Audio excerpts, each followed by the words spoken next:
choose kind. There was a lot of shuffling around when the bell rang and everybody got up to leave. I checked my schedule and it said my next class was English, room 321. I didn't stop to see if anyone else from my homeroom was going my way. I just zoomed out from the class and down the hall and sat down as far from the front as possible. The teacher, a really tall man with a yellow beard, was writing on the chalkboard. Kids would come in laughing and talking in little groups, but I didn't look up. Basically, the same thing that happened in homeroom happened again. No one sat next to me except for Jack, who was joking around with some kids who weren't in our homeroom. I could tell Jack was the kind of kid other kids liked. He had a lot of friends. He made people laugh. When the second bell rang, everyone got quiet and the teacher turned around and faced us. He said his name was Mr. Brown, and then he started talking about what he would be doing this semester.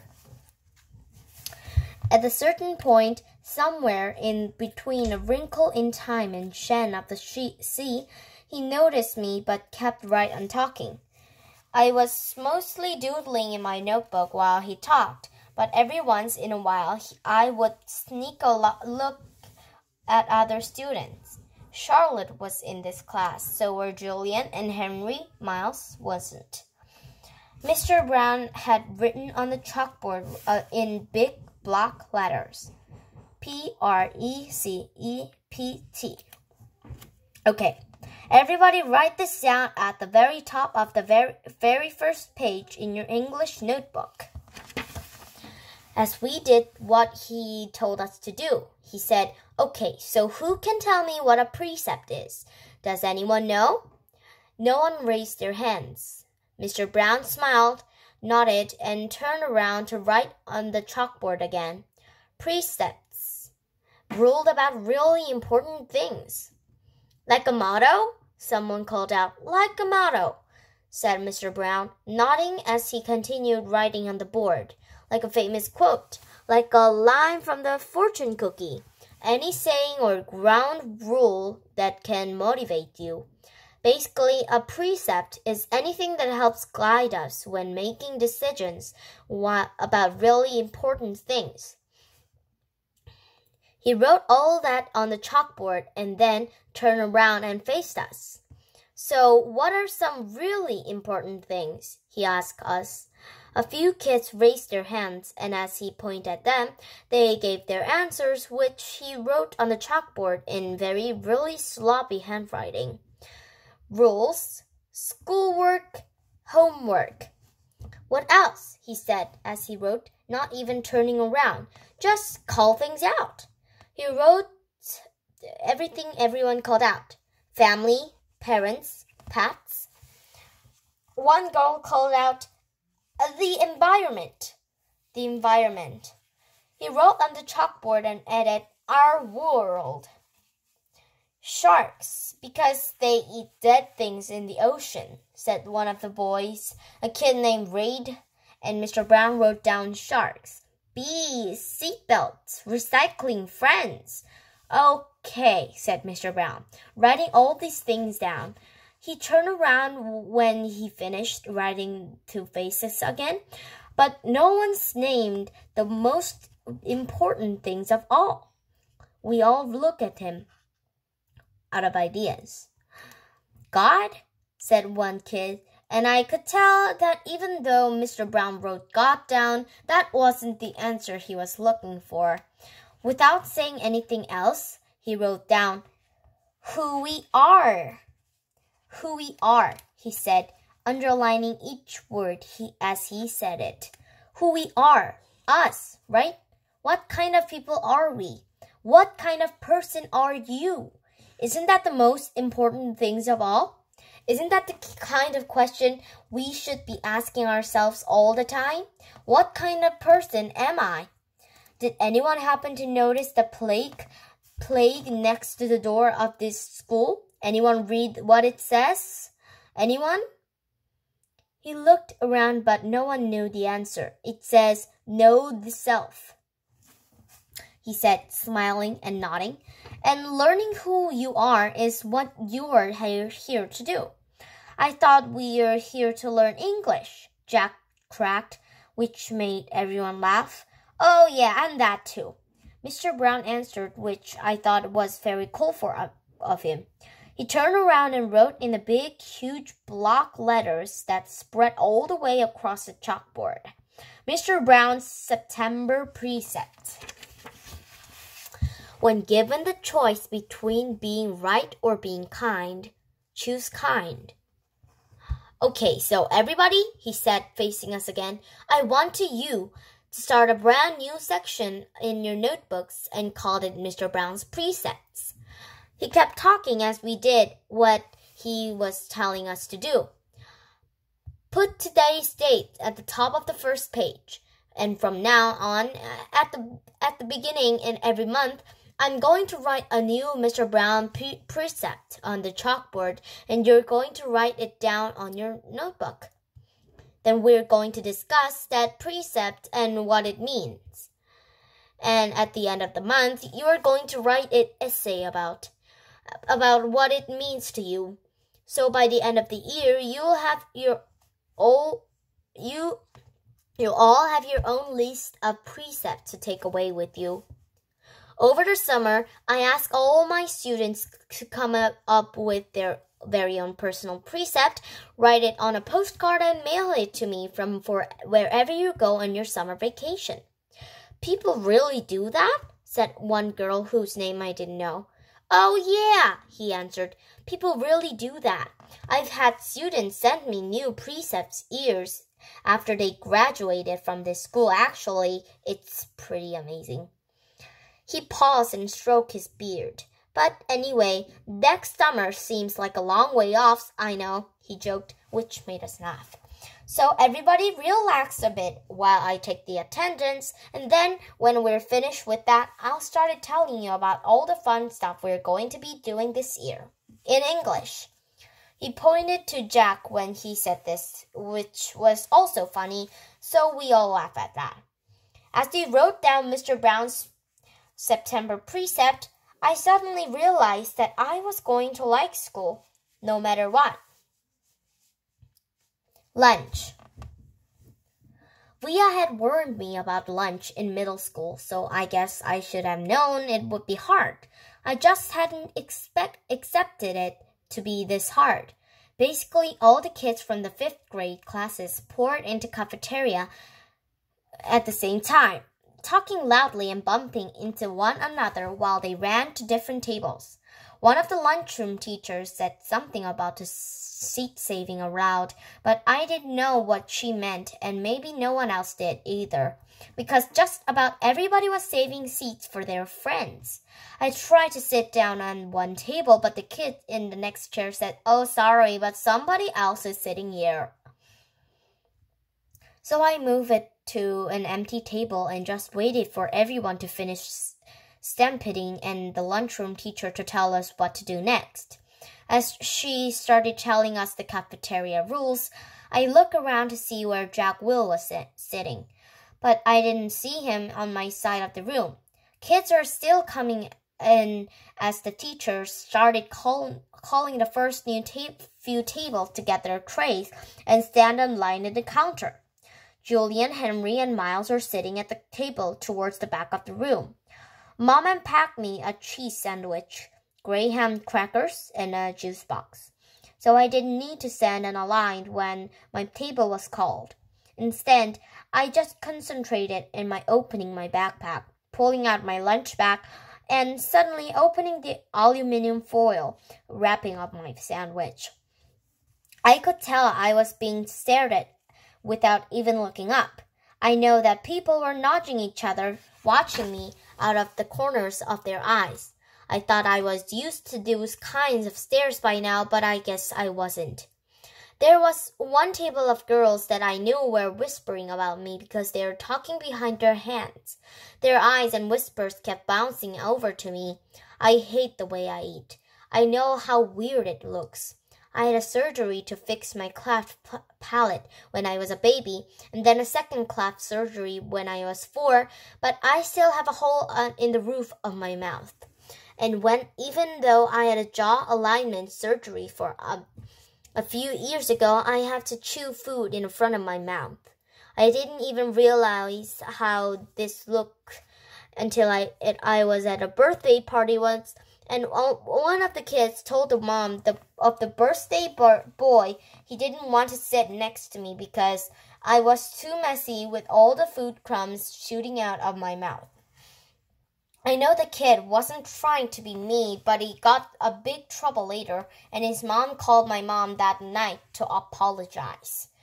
When I got home from the party, I went to the bathroom mirror and I started eating a Saltine cracker to see what I looked like when I was chewing. The kid was right. I'll eat like tortoise. If you've ever seen a tortoise eating, like some prehistoric swamp thing. The summer table. Hey, is this seat taken? I looked up, and a girl I never saw before was standing across from my table with a lunch tray full of food. She had long, wavy brown hair and wore a brown t-shirt with a purple peace sign on it. Oh, no, I said. She put her lunch tray on the table, plopped her backpack on the floor, and sat down across from me. She started to eat the mac and cheese in her plate. Ugh, she said after swallowing the first bite. I should have brought a sandwich like you did. Yeah, I said, nodding. My name is Summer, by the way. What's yours? August. Cool, she said. Summer! Another girl came over to the table carrying a tray. Why are you sitting here? Come back to the table. It was too crowded, Summer answered her. Come sit here. There's more room. The other girls looked confused for a second. I realized she had been one of the girls I had caught looking at me just a few minutes earlier, hand cupped over her mouth, whispering. I guess Summer had been one of the girls at that table, too. Never mind, said the girl, leaving. Summer looked at me, shrugged, smiled, and took another bite of her mac and cheese. Hey, our names kind of match, she said as she chewed. I guess she could tell I didn't know what she meant. Summer, August, she said, smiling, her eyes open wide as she waited for me to get it. Oh, yeah, I said after a second. We can make this the summer-only lunch table, she said. Only kids with summer names can sit there. Let's see, is there anyone here named June or July? There's Maya, I said. Technically, May is spring, Summer answered. But if she wants to sit here, we could make an exception. She said as if that's the name is Julia, which comes from July. I didn't say anything. There's a kid named Raid in my English class, I said. Yeah, I know Raid, but how is Raid a summer name? She asked. I don't know, I shrugged. I just picture like a reed of grass being a summer thing. Yeah, okay, she nodded, pulling out her notebook, and Mrs. Petosa can sit here too. That kind of sounds like the word pedal, which I think is a summer thing too. I have her from homeroom, I said. I have for math, she answered, making a face. She started writing the list of names on the second to last page of her notebook. So, who else? She said. By the end of the lunch, we had come up with a whole list of names of kids and teachers who could sit on our tables, and they wanted. Most of the names weren't actually summer names, but they are names that are some kind of connection to summer. I even found a way of making Jack Will's name work by pointing out that you could turn his name into a sentence about summer. Like Jack will go to the beach, which Summer agreed worked fine. But if someone doesn't have a summer name and wants to sit with us, she said very seriously, we'll still let him. And if they're nice, okay? Okay, I nodded, even if it's winter name. Cool beans. she answered, giving a thumbs up. Summer looked like her name. She had a tan, and her eyes were green like a leaf. 1 to 10. Mom always had this habit, asking me how something felt in a scale of 1 to 10. It started after I had my jaw surgery, when I couldn't talk because my mouth was wired shut. They had taken a piece of bone from my hip bone to insert my chin to make it more normal, so I was hurting in a lot of different places. Mom would point to one of my bandages, and I would hold up my fingers to show her how much it was hurting. 1 meant a little bit. 10 meant so much. Then she would tell the doctor when he made his rounds what needed adjusting or things like that. Mom got very good at reading my mind sometimes. After that, we got into the habit of doing the 1 to 10 scale for anything that hurt. Like if I just had a plain old sore throat, she asked 1 to 10, and I'd say 3, or whatever it was. When school was over, I went outside to meet Mom, who was waiting for me at the front entrance like all the other parents or babysitters. The first thing she said after hugging me was, "So, how was it? 1 to 10? 5, I said, shrugging, which I could tell totally surprised her. "Wow," she said quietly. "That's even better than I hoped for. Are you picking Via up?" "Miranda's mother is picking her up today, so do you want me to carry your backpack, sweetness?" We had started walking through the crowd of kids and parents, most of whom were noticing me, secretly pointing me to each other. "I'm fine," I said. "It looks too heavy, Augie." She started to take it from me. "Mom," I said, pulling my backpack away from her. I walked in front of her through the crowd. "See you tomorrow, August." It was Summer. She was walking by the opposite direction. "Bye, Summer," I said, waving at her. As soon as we crossed the street and were away from the crowd, Mom says, "Who was that, Augie?" "Summer. Is she in your class?" "I have lots of classes." "Is she in any of your classes?" Mom said, "I don't know." Mom waited for me to say something else, but I just didn't feel like talking. "So it went okay?" said Mom. I could tell she had a million questions she wanted to ask me. "Everyone was nice?" "Did you like the teachers?" "Yeah." "How about those kids you met last week? Were they nice?" Fine. Jack hung out with me a lot." "That's so great, sweetie. What about the boy Julian?" I thought about that Darth Sidious comment. By now, it felt like that had happened 100 years ago. "It was okay," I said. "And the blonde girl, what was her name?" "Charlotte, Mom." I said everyone was nice already. "Okay," Mom answered. I honestly don't know why I was kind of mad at Mom, but I was. We crossed Amsford Avenue, and she didn't say anything else until we turned onto a block. "So," Mom said, "how did you meet Summer if she wasn't in any of her classes?" "We sat together at lunch," I said. I had started kicking a rock between my feet like it was a soccer ball, chasing it back and forth across the sidewalk. "She seems very nice." "Yeah, she is. She's very pretty," Mom said. "Yeah, I know," I answered. "We're kind of a beauty and a beast." I didn't wait to see Mom's reaction. I just started running down the sidewalk after the rock, which I had kicked as hard as I could in front of me.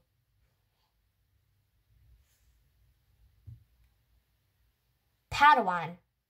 That night, I cut off the little braid in the back of my head. Dad noticed it first. "Oh, good," he said. "I never liked that thing." Via couldn't believe I had cut it off.